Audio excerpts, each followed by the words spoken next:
This is Plant-Based Briefing. How much iodine do you need? Sources and strategies for optimal health. Part 2 by Ocean Robbins at foodrevolution.org. And I'm Marian Erickson. This is the curated content plant-based podcast where I narrate articles on healthy, compassionate, and sustainable living in about 10 minutes or less every weekday with permission. But today's article was longer than that, so it's a two-parter. I read part 1 yesterday, so go back and listen to that first, and then jump back here for part 2. And now let's get to today's plant-based briefing.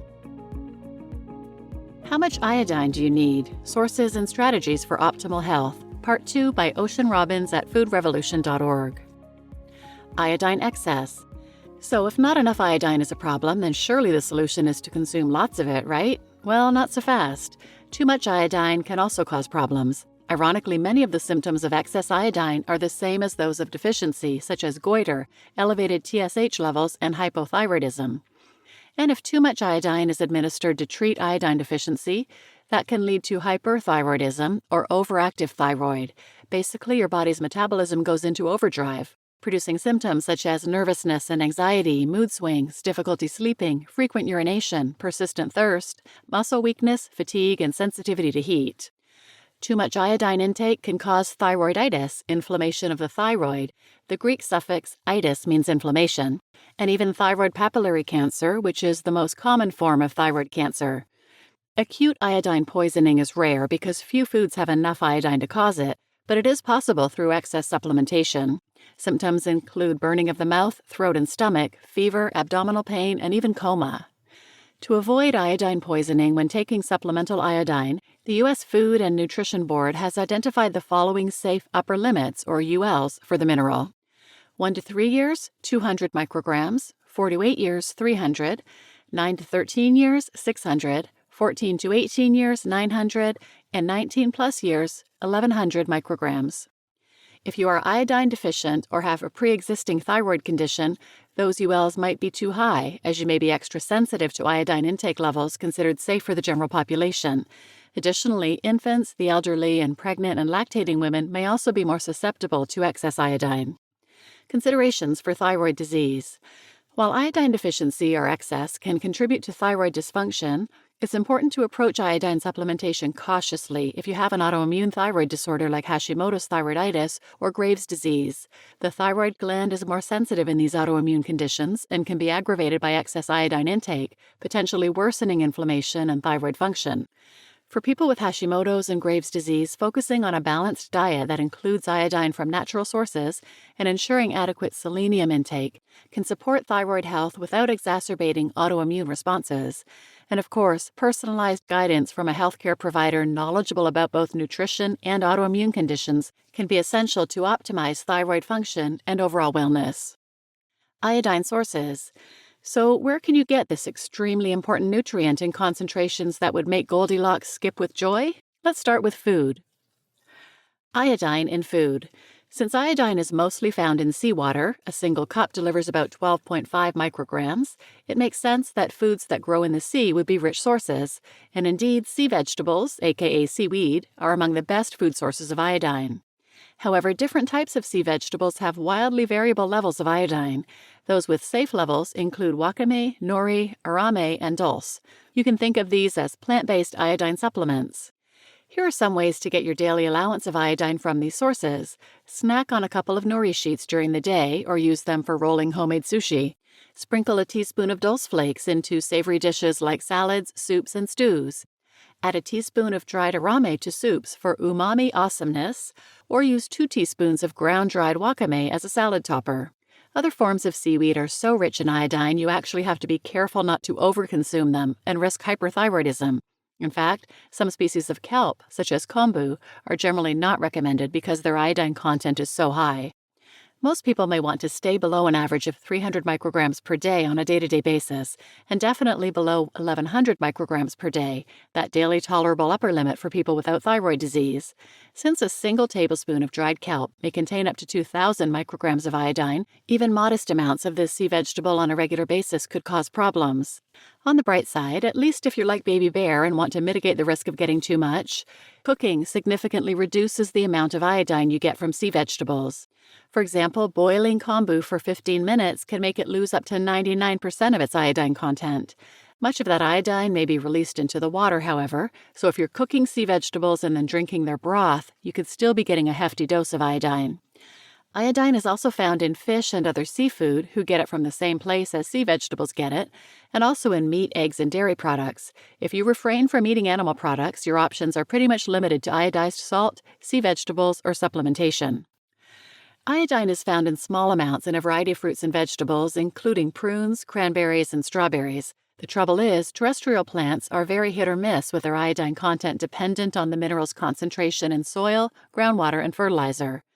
Some breads are also enriched with iodine in the form of a dough conditioner, but because it's only around 20% of breads, specifically white bread, this is neither a reliable nor healthy source of iodine.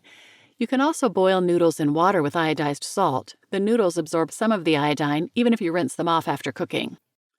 Iodized salt. For most people, iodized salt is the best iodine source. The two forms of iodine used for this purpose are cuprous iodide, bonded with copper, and potassium iodide. Iodized salt in the U.S. is fortified at 45 milligrams of iodide per kilogram. Globally, approximately 120 countries, including Canada and some parts of Mexico, have mandated iodization of all food-grade salt. In the U.S., however, iodization is voluntary, and the FDA doesn't make manufacturers list the iodine content on nutrition facts labels. There's reason to believe that the proportion of U.S. households that use only iodized salt has remained stable at 70 to 76% since the 1950s. But there's also reason to think that consumption of iodized salt has decreased in the diets of many Americans for a few reasons. First, the majority of salt consumption in the U.S. comes from processed foods, which typically use non-iodized salt. Second, many people have been advised by their doctors to reduce their sodium intake to manage or prevent certain health conditions such as hypertension and kidney disease. And third, a small but growing number of people have started using Celtic salt, Himalayan salt, and other varieties that contain no added iodine.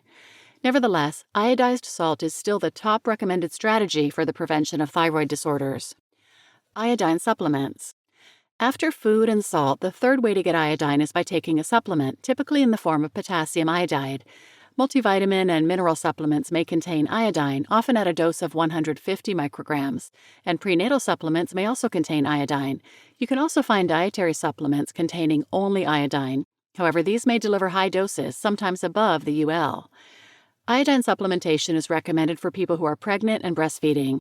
The American Thyroid Association and the Endocrine Society advocate for prenatal supplements that provide a daily dose of 150 micrograms potassium iodide, which translates into 114 micrograms iodine.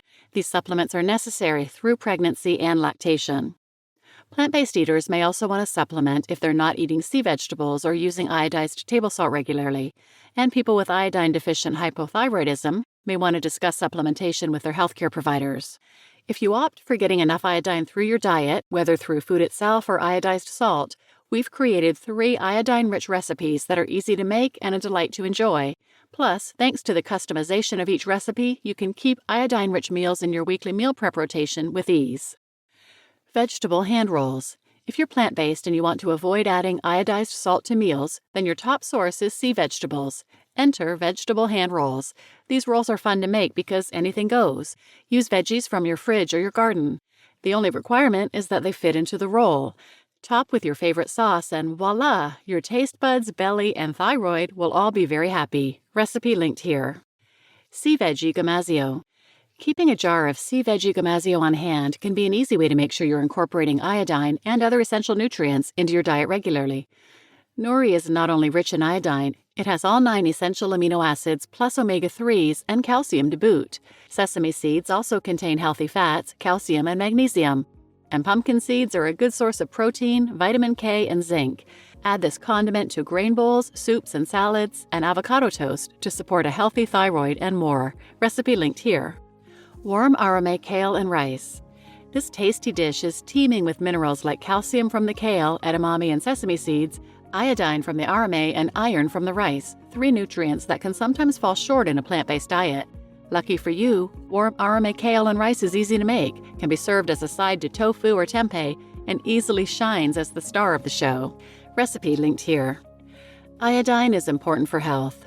Iodine is an essential trace mineral necessary for good thyroid health. Most people can avoid iodine deficiency through diet alone, especially if they use iodized salt or eat sea vegetables. And since excess iodine can also be problematic, caution is suggested in the consumption of kombu and iodine-only supplements. That said, pregnant and lactating individuals may want to consider supplementation, along with people with certain thyroid conditions. Overall, getting the right amount of iodine is important for everyone. You just listened to How Much Iodine Do You Need? Sources and Strategies for Optimal Health, Part 2 by Ocean Robbins at foodrevolution.org. And I'm Marian Erickson, your host. I always put a link to the original post in the show notes, and you might want to check out those recipes. Those vegetable hand rolls, or tamaki, look so easy. I've never made those. It never occurred to me. I've tried rolling sushi, and I'm not the greatest at it. But these are just rolled in the shape of a cone. So it's like a little cone stuffed with the veggies and rice and delicious sauce. So that looks like a fantastic option. I can't wait to try that one. So please share this episode with anyone who might benefit, and thanks for listening.